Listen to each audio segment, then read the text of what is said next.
Hello wonderful people, it's Wild here. Today I'll be showing you how you can go about decorating this moss cottage and give you some inspiration for decorating any cottagecore, fantasy or fairy style build like this one. So let's get started.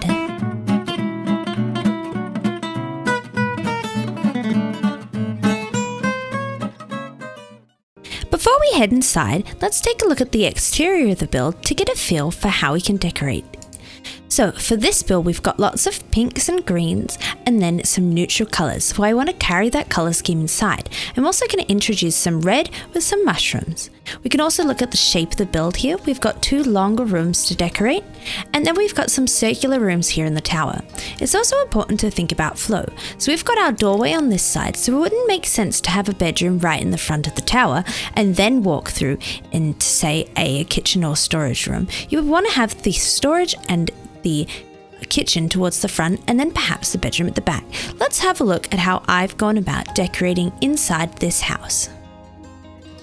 So as we head inside, I've decorated this first space, the lower section of the circular tower, as a living area.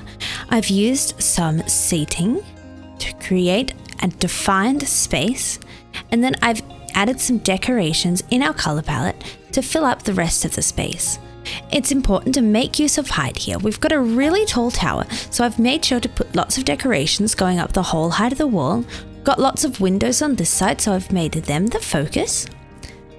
And then I've made sure to use the height for shelving as well to be able to add some more decor. You also want to think about lighting in the space. So here I've got a lantern hanging from the mezzanine, and you can see there's one up the top there hanging from the top of the tower. I've also got a hidden light underneath this carpet, and then I've got some torches as well. Underneath each of these seats is also a light, and this is illuminating the banner so that you can see it clearly as a cushion. Ambient lighting is also important, so I've got some candles here, and I'm going to be lighting them as I go throughout the house to give the space a nice and cozy feel. Look at the flicker of that candle. Alright, let's head into the next space. You can see I've used an archway to define it here, and we can head on through to our little galley style kitchen. Now with narrower spaces, it's important to keep the center walkway open, so I've gone ahead and done that. And I've got a little seating area to one side using a piston as a table, and this keeps everything tucked away.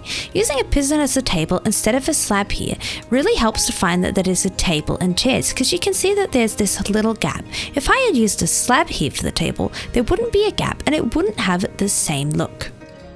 Again, I've got lots of artwork on the walls, and this is quite a busy wall in here, so I've made sure to not use green in my artwork because we've got a lot of green going on in the background. So I've got my reds and my pinks playing in here, as well as some blues coming in from this painting, but we've also got some red in there tying into our color scheme.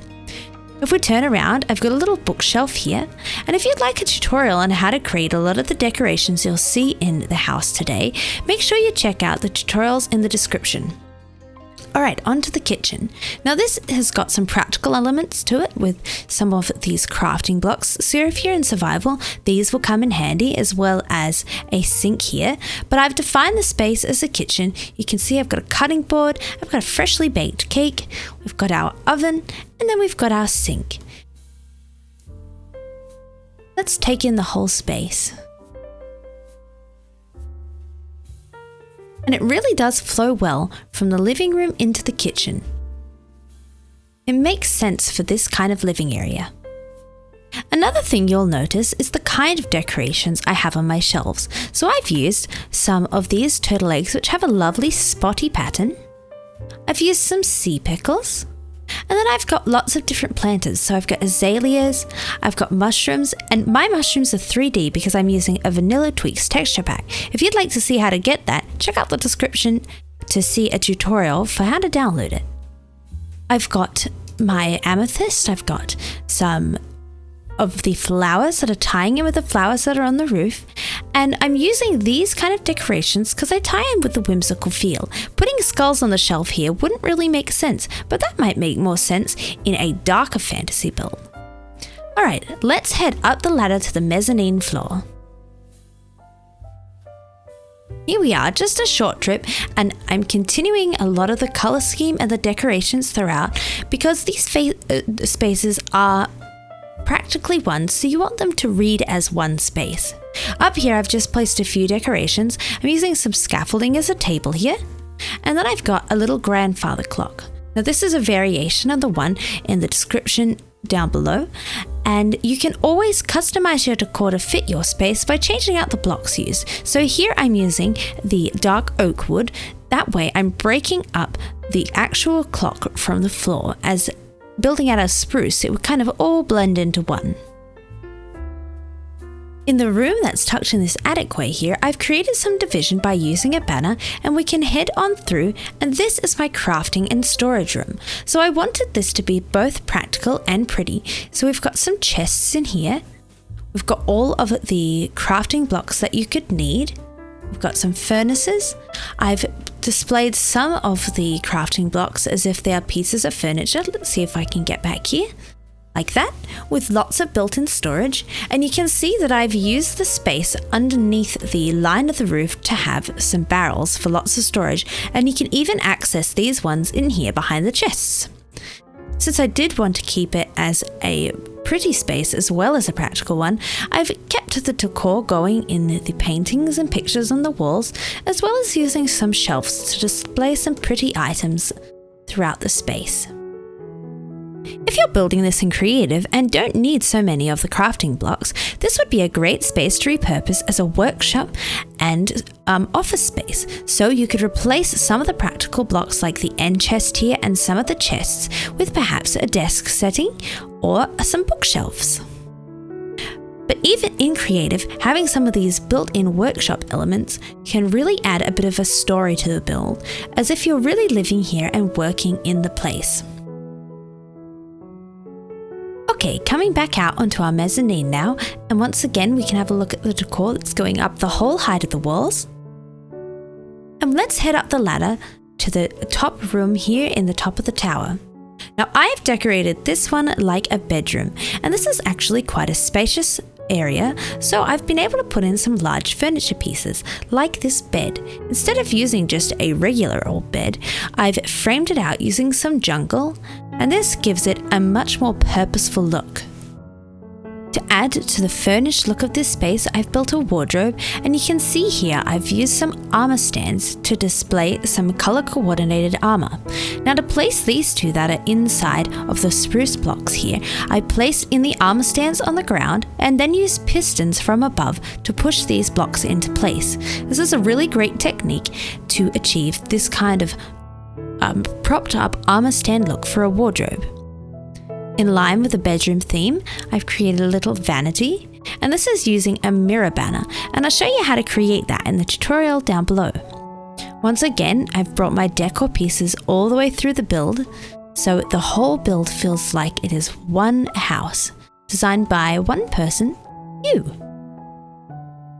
And of course, you can switch out these colors. If you prefer blues and greens, you could easily switch out the pink flowers that are on the roof of this build, as well as all of the pink and red decor for some cornflowers and other blue items. There's plenty to choose from. The great thing about the wood textures that are used throughout most of the built pieces in this space is that it allows for great flexibility. You might perhaps want to change out the jungle wood, as that has quite a pink hue, and a great substitution would be to use some birch. That would work really well if you wanted to use some blue flowers, but the spruce and the dark oak have a really neutral undertone, so they work really well with any kind of color scheme you might choose. So here are my top tips for decorating any space. First, you want to go ahead and choose a color scheme. Perhaps look at the colors you've got going in the build already, or if you've got a neutral build, choose 1 or 2 colors to be your accents. Then, have a look at how you want your build to flow, and if you'd like, it sometimes helps to put some signs in each room to give you an idea of how the build will look. Then once you've got that started, place in all your large built elements. So in this room, I put in the chairs first, then the shelf, then the armor stand, and then I went in with my small decor. Once you've got that done, don't forget to add some decor to the walls. Without that, your build will not feel finished. So go in with some paintings and try to aim for ones that meet your color scheme. And then you can use some item frames to create some custom looking pictures. And of course, when you're decorating, don't be afraid to use things in unconventional ways, like how I've used the loom back there to create the look of some kitchen cabinetry. If you'd like some more ideas for furniture and ways to style your houses, make sure you check out the tutorials below, and if there's a specific build you'd like to see a decor walkthrough of, leave a comment. So now you know how to decorate this moss house. If you enjoyed today's video, I'd really appreciate it if you consider subscribing and check out my Patreon if you'd like to support me more and get some awesome benefits. I'll see you in another video.